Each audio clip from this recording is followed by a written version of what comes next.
ఓం నమ శివాయ. నేను మీ మానసా ప్రియదర్శిని. ఈ రోజు నీలకంఠేశ్వర ఆలయంలో జరిగినటువంటి రథసప్తమి వేడుకల గురించి మీ అందరితో నేను షేర్ చేసుకుందామని మీ ముందుకు వచ్చేసాను. అయితే ముందుగా ఈ వీడియోని ఎవరైతే చూస్తున్నారో వాళ్ళందరూ కూడా ఒక చిన్న లైక్ కొట్టేసేయండి, అలాగే చిన్న కామెంట్ చేసేయండి, అలాగే సబ్స్క్రైబ్ చేసుకోకుండా చూసినట్లయితే please subscribe to our channel. Nizamabad నగరంలోని కంఠేశ్వర ప్రాంతంలో శివలింగం స్వయంభూగా వెలిసిన శివాలయం. 1వ శతాబ్దంలో ఈ ఆలయాన్ని జైనుల కోసం శాతవాహన 2వ రాజు శాతకర్ణి నిర్మించినట్లు తెలుస్తుంది. ఈ నిర్మాణం ఉత్తర భారతీయ నిర్మాణ శైలిలో ఉంటుంది. అతి పురాతనమైన ఈ ఆలయం త్రిమూర్తులు వెలిసిన అరుదైన పుణ్యక్షేత్రంగా చెప్పవచ్చు. ఈ ఆలయంలో ప్రతి ఏటా రథసప్తమి ఘనంగా జరుపుతారు. ఈ రోజు విశేష పూజలతో పాటు రథయాత్ర నిర్వహించడం సాంప్రదాయంగా వస్తుంది. సూర్యకిరణాలు శివలింగంపై ప్రసరిస్తాయి కూడా. ఇక శివరాత్రి రోజున రుద్రాభిషేకాలు, బిల్వార్చనలు, లింగోద్భవం, నిషి పూజలు నిర్వహించడం ఆనవాయితీ. ప్రతి సోమవారం చుట్టుపక్కల నుంచి వచ్చే భక్తులతో నీలకంఠేశ్వర ఆలయం కిటకిటలాడుతూ ఉంటుంది. అలాగే కార్తీక మాసంలో తెలంగాణ, ఆంధ్రప్రదేశ్ రాష్ట్రాల నుంచే కాకుండా మహారాష్ట్ర, కర్ణాటక రాష్ట్రాల నుంచి కూడా అధిక సంఖ్యలో భక్తులు క్షేత్ర దర్శనం చేస్తారు. నీలకంఠేశ్వర నమో నమః అంటూ భక్తులు శివనామస్మరణల మధ్య నీలకంఠేశ్వర స్వామి రథోత్సవం అంగరంగ వైభవంగా కొనసాగుతుంది. రథసప్తమిని పురస్కరించుకొని ప్రతి ఏటా నిర్వహించే నీలకంఠేశ్వర జాతర, రథోత్సవం వేద పండితుల వేద మంత్రోచ్చరణలు, భక్తుల భజనలతో శివపార్వతులు రథోత్సవంపై భక్తులకు దర్శనమిస్తారు. నీలకంఠేశ్వర స్వామి ఆలయ పురవీధుల గుండా భక్తులు రథాన్ని లాగుతూ ఉండగా శివపార్వతులు భక్తులకు దర్శనమిస్తూ ముందుకు సాగుతారు. ఆలయం నుంచి బయలుదేరిన భక్తులు మంగళహారతులతో స్వాగతం పలుకగా భజన పరులు భజనలు చేస్తూ, మహిళలు కోలాటాలతో స్వాగతం పలుకుతారు. ప్రతి ఏటా రథసప్తమి పర్వదినాన్ని పురస్కరించుకొని నిర్వహించేటువంటి ఈ జాతరకు జిల్లా నలుమూలల నుంచే కాకుండా పొరుగు రాష్ట్రాల నుంచి కూడా భక్తులు పెద్ద సంఖ్యలో పాల్గొనడం విశేషం. అదే సాంప్రదాయాన్ని కొనసాగిస్తూ జాతరలో భారీ సంఖ్యలో భక్తులు తరలివచ్చి స్వామిని దర్శించుకొని తొట్టెల కట్టి మొక్కులు చెల్లించుకుంటారు.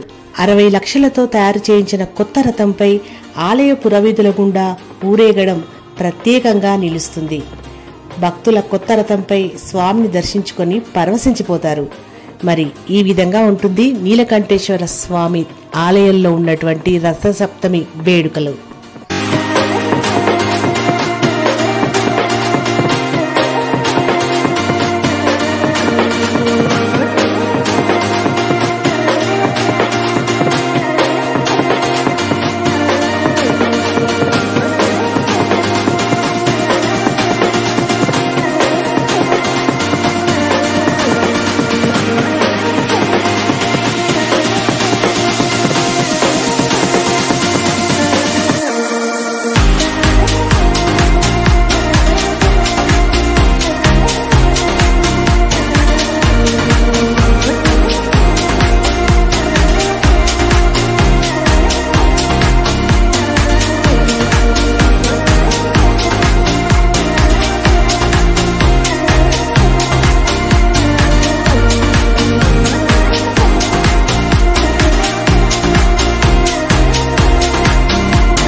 మరి ఈ వీడియో ఎలా ఉంది, నచ్చిందా? నచ్చినట్లయితే ఒక చిన్న లైక్, షేర్, కామెంట్ చేసేయండి. అలాగే సబ్స్క్రైబ్ చేసుకోకుండా చూస్తున్నట్లయితే సబ్స్క్రైబ్ చేసుకోండి. ఇలాంటి మరిన్ని వీడియోలు, కొత్త కొత్త విశేషాలు అన్నీ కూడా మీ ప్రియదర్శిని వ్లాగ్స్ ఛానల్పై మీకు కనిపిస్తాయి. ఓకేనా? మరి ఇంకా మళ్ళీ నెక్స్ట్ వీడియోలో మళ్ళీ కలుస్తాను. ఓం నమః శివాయ.